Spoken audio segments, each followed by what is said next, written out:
Boy, oh boy, it's another mile and a half race with some controversy. Who would have seen that coming? Controversy in terms of the package used and whether the race was good or not. Thankfully, there was no in race controversy. Thankfully, the race is actually pretty natural in terms of how it played out. Really, the only non natural thing were the stage yellows. So that was pretty exciting to see.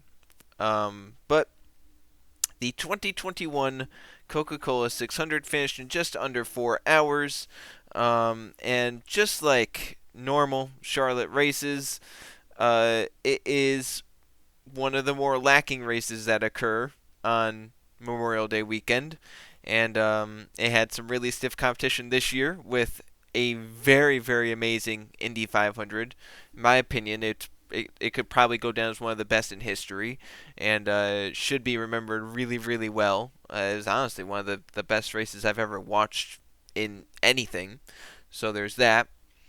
But then we get to Charlotte, right? And if you remember the 600 last season, it sucked. The 600 in 2019 wasn't all that great.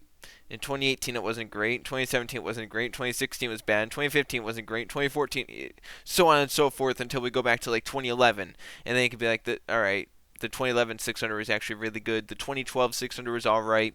But the 600 just hasn't really been, it hasn't been great since 2011. And that's sad to see. One of NASCAR's biggest races of the season. I'd honestly put it second in terms of big races. I put the 500 first, and then the 600, and then the Southern 500.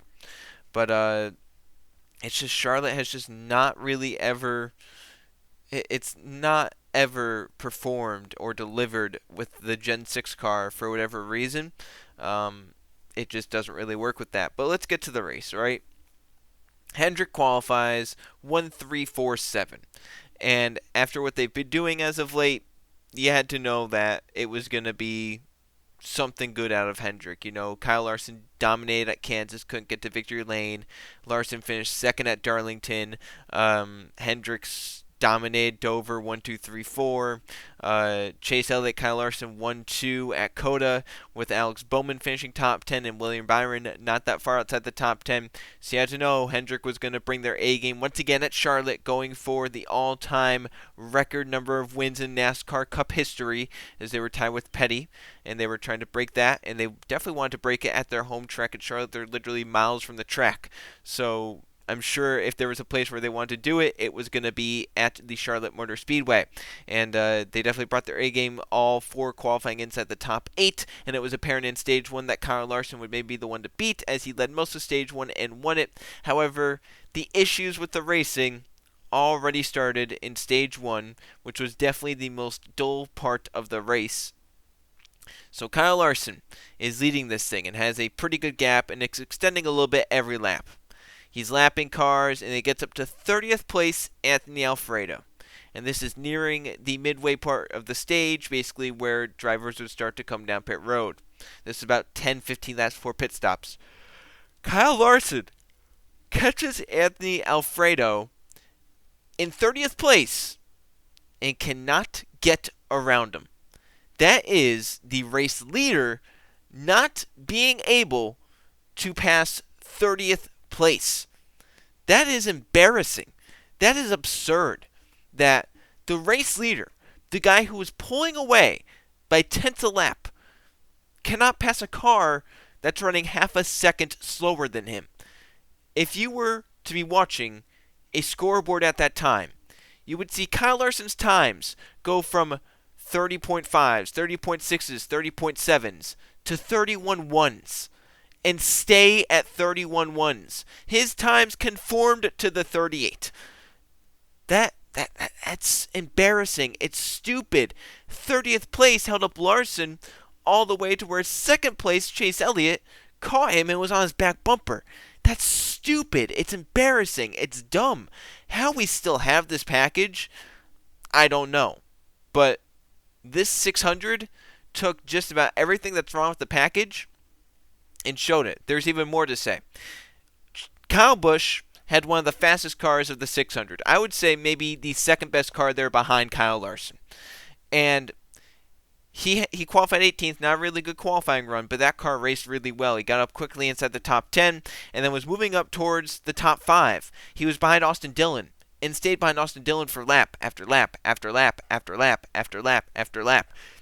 At one point, he went to make a move and instead, I think, lost a spot because he had no draft. Since no one was with him, no one was there to help him, he couldn't get by Austin Dillon. That's how it is. You pull out to make a pass. If you don't do it right, you might lose a spot if someone's behind you, or if you don't lose the spot, you'll definitely lose time. Once again, stupid. I know, but that's just how racing is. Not only that, but they were nearly flat footing. They were definitely flat footing on fresh tires, and they were nearly flat footing on tires that were like 40 laps old. So that's amazing to see as well. I really miss that of them having to lift and stuff, considering not that long ago they're running almost 200 miles an hour, if not 200 miles an hour, off to the corners. Now in qualifying, the top speed going down to turn 1 is 176 miles an hour. That's quite embarrassing. 176 miles an hour. Back in 2013, they were going higher than that in the corners. Yeah, that's quite embarrassing. But NASCAR for you. They definitely they know best. We'll just go with that. So stage 2 once again. Kyle Larson had the best car, but the lead was shuffled to Chase Elliott for a little bit. Larson got back and then won stage 2, much like he won stage 1. Stage 3. Kyle Larson won again. I think that might have been the stage Willie B got to lead some laps. Stage 4, Kyle Larson leads a lot of laps and ends up winning. All throughout the middle, though, lap traffic became an issue. The 66 was so far off the pace. I mean, it was embarrassing. At points, 3 seconds off the pace. At best, he was like a second and a half off the pace. That's stupid. I don't know how minimum speed is not higher than it is, but he was getting lapped about every 10 laps, so that's not good. That is really, really bad. I think he ended like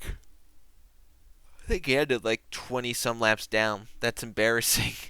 Not good at all. But that lap traffic with how slow some of those cars were, like the 66 or the Rick Ware cars, it actually created battles that shouldn't have been battles. Go right to the end of the race. Kyle Larson is leading by 10 seconds. He's going to win the race. There is a three-way battle for second. Chase Elliott, Kyle Busch, and William Byron. Alex Bowman trying to gain on them as well. William Byron has the spot over Chase and Kyle, but gets side by side with a lap car, and it stalls him out. He gets stalled out because on the straightaway, he is side by side with the lap car, and Kyle Busch flies around him. Also, at some point, I think it was a little bit before that, Kyle Busch passes Chase Elliott, moves up in front of him, and when Kyle does that, Chase literally loses the nose of the car and goes straight up towards the wall. That's also really stupid. Dirty Air is a bitch. So basically, that was everything that was wrong with the package, and it all happened in one race because it's 600 miles. We got to see everything happen on live TV as well. I'll get to TV in a little bit because that was also embarrassing. As I said, embarrassing on all fronts. Not only was the racing embarrassing, TV was embarrassing. I'll get to that in a little bit. But Kyle Larson leads almost 330 laps en route to victory in the Coca-Cola 600. Finally getting a second win this season. Getting, just a win that was deserved for some time. Dover, he was the dominant car, ended up in second. You think about Kansas had the dominant car, didn't even have a shot at the end because restarts with this package are Russian roulette at points. So yeah, that was basically how it is. Now I will say, not embarrassing. Props to NASCAR for at least keeping the race as natural as possible. There were many times they could have thrown a yellow, and I thought they were going to try and throw yellows late in the race because once again, it is the restart package. So the more late restarts they have, the better the race will be in the fans' eyes.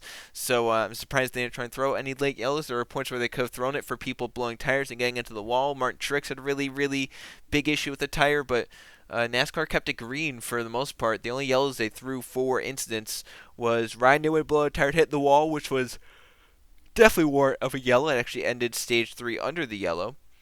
And then you had Kurt Busch blowing up after having a oil pump belt break. They went and they fixed it. And the instant that car left pit road, it basically blew up. Um, Now, the interesting thing about it was it blew up, but he blew up on the apron, so I don't see why that should have been a yellow. I mean, I understand if he's on the racing surface and he blows up, the yellow should come out, but he was on the apron. He never went above the line, so I mean, I didn't see that as a needy yellow, but I guess it was for some reason. I'm not really sure. But otherwise, it was a very natural race. Stage yellows, whatever. But I mean, props to them for keeping it green and at least letting the best car win. Sometimes I'm sure NASCAR looks at it and goes 10 seconds, ugh. But I mean, at least they let it play out. If you throw a fake yellow to ruin a 10-second lead and hope that driver then doesn't win the race or hope it at least gets closer, that's just stupid and manipulation, and it's not cool to do that in a sporting event. So props to NASCAR for not doing that this season. Uh, Really, really cool to see. Now let's go to the TV broadcast. Fox was horrendous today. Horrendous. I mean, God, they're so terrible. First of all, a lot of commercial breaks. Very little side by side. At points, they had segments going on during the race when they weren't showing racing. Think about the Jay Leno thing. They interviewed him for lap after lap after lap, and I don't think they ever showed racing while they were interviewing him, so that was quite stupid, even though nothing was happening, but still quite stupid. Many times I've noticed this out of Fox a lot, is that they really, really like to go to a full screen replay immediately after something happens, even though something might be happening on the racetrack. Case in point, the end of this race, 6 to go. We don't see how it happens, but Kyle Busch gets halted in traffic and William Byron gets back by him. So then, once Byron clears him, with 6 to go, they go to a full screen replay of what happened. And they stay in that for what felt like 2 minutes. It was probably only at most a minute. But they stayed there and stayed there in this full screen replay of something that just happened because they missed the first part of it and they had to show us what happened because Fox is great and they can't show the battle for second, right? So they do that and then they cut back and now they're side by side again. At points, there's a battle that's about to happen for a second and they go to this battle for 11th and it's like, why are you doing that? There's a battle further up in the pack that's going to be better. What?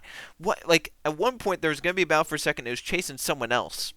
And they go back to this battle for, like, 13th. And then they go back up to that battle, and the pass is already basically being completed. I think it was actually the battle for lead between Chase and Larson, right? This is about to happen. And then they go back to this. And then they cut back, and they're already side by side and go, well, how'd that happen? I wish I knew. So Fox was horrendous today. That was not good at all out of Fox. It was quite embarrassing. Once again, embarrassing on all fronts. Yeah, I mean, I don't know why they decide to do all these full screen replays, but they do them, and it's stupid.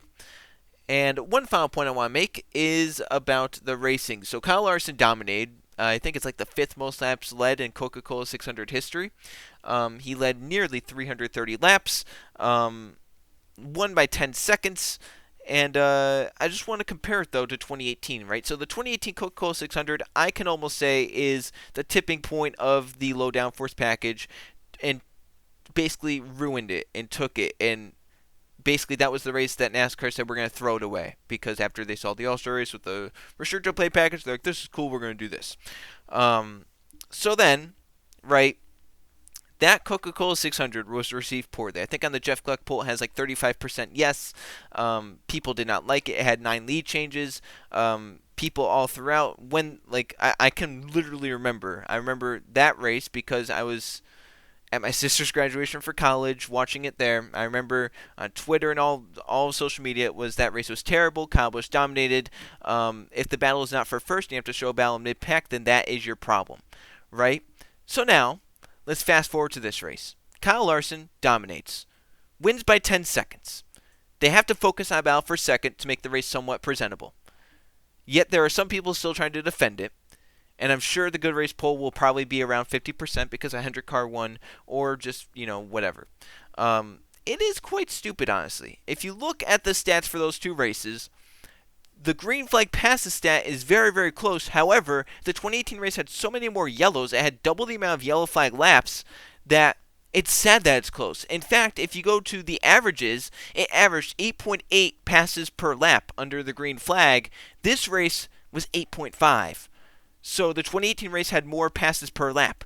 The quality passes, this race had 1,192.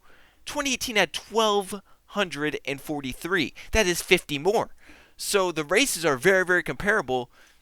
Yeah, I just don't. I really hope that this is the tipping point in terms of this package, and we can get rid of 550 horsepower and get rid of the stupid big blade, and we can go back because it is absurd to see all the stuff that happened here tonight, and the fact that NASCAR is like, we're gonna do this right, and it's gonna make it so that the racing is closer. There's gonna be more battles up at the front. It's gonna be this. It's gonna be that. It's gonna be more intense, and we still have 10-second leads because dominant teams will dominate. That's a shocking thing to think about. But yes, dominant teams will still dominate no matter what the package is. So why are we using this package that does not rely on driver skill, makes it really, really damn hard to pass, and is stupid? I just don't get it. I really, really don't get it. So it was an embarrassing race. The Indy 500 really good. That's all I really have to say. Thanks for watching this race review of the 2021 Coca-Cola 600. I'll see you guys for the next one.